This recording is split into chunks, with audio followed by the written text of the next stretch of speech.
అరుణాచలం అయితే వచ్చేసాం. కానీ ఉండడానికి రూమ్ కావాలి కదా! సో, మేము రాజ్ భవన్ దగ్గర రూమ్ తీసుకున్నాం అనమాట. ఇద్దరికి కలిపి 600 తీసుకున్నారు. రూమ్ ఓపెన్ చేసి చూస్తే ఎలా ఉంటుందంటే, చూడ్డానికైతే చాలా నీట్‌గా, ప్లెజెంట్‌గా ఉంది. ఒక ఫ్యాన్ ఉంది, లైట్ ఉంది, అన్నీ ఉన్నాయి. బట్ ఏంటంటే, స్విచ్ ఆన్ చేసిన వెంటనే స్విచ్‌లో అయితే వెలగలేదు. ఎందుకా అని చెప్పేసి గబగబా అని చెప్పేసి కిందకెళ్ళిపోయారు మా హస్బెండ్ అడగడానికి. ఇదేంటయ్యా తొక్కలో రూమ్ ఇచ్చావని చెప్పేసి గొడవ పెట్టేద్దామని. బట్ అలాంటిదేం లేదు. తిరగేసి దాంట్లో ఏదో పెట్టాలంట. సో, ఇలా పెట్టాలి వీడియోలో చూపించినట్టు. అప్పుడు వెలిగాయి. ఓకే. ఇలా వెలగాలనమాట.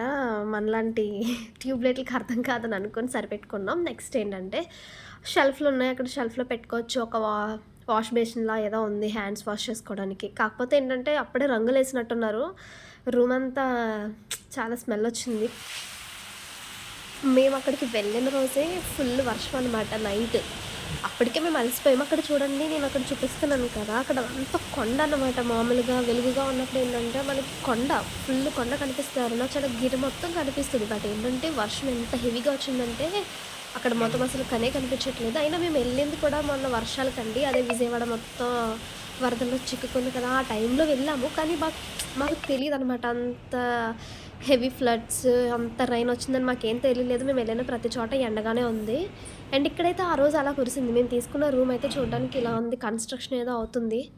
ఇదిగోండి ఫ్యాను ఏముంటాయి చెప్పండి ఇంకా. అదిగో మంచం మీద పడుకొని చూస్తే అద్దిగో ఇది నెక్స్ట్ డే తీసిన వీడియో అనమాట. చూసారా పడుకొని చూస్తే అక్కడ గిరి ఎంత బాగా కనిపించిందో. నిన్న నైట్ అయితే మనకి ఫుల్ వర్షం తప్ప ఇంకేం కనిపించలేదు. బట్ బయటకొచ్చి చూడండి ఎంత అందంగా ఉందో. ఈ రూమ్ కూడా చాలా బావుంది. హ్యాపీగా పడుకొని గిరి చూడొచ్చనమాట పొద్దున్నే లేసినంటే.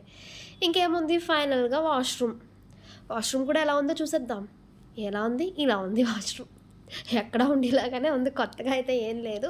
బావుంది. చాలా చిన్నగా ఉంది. నీట్‌గా ఉంది. క్లీన్డ్‌గా ఉంది ఫస్ట్ థింగ్. హీటర్ కూడా ఉంది మనకి. చక్కగా వేడి నీళ్ళు కావాలంటే వేడి నీళ్ళు, చన్నీళ్ళు కావాలంటే చన్నీళ్ళు. మనకు నచ్చిన వాటర్‌తో మనం స్నానం చేయొచ్చు. కానీ గిరి ప్రదక్షిణ చేసిన తర్వాత మాత్రం హ్యాపీగా వేడి నీళ్ళు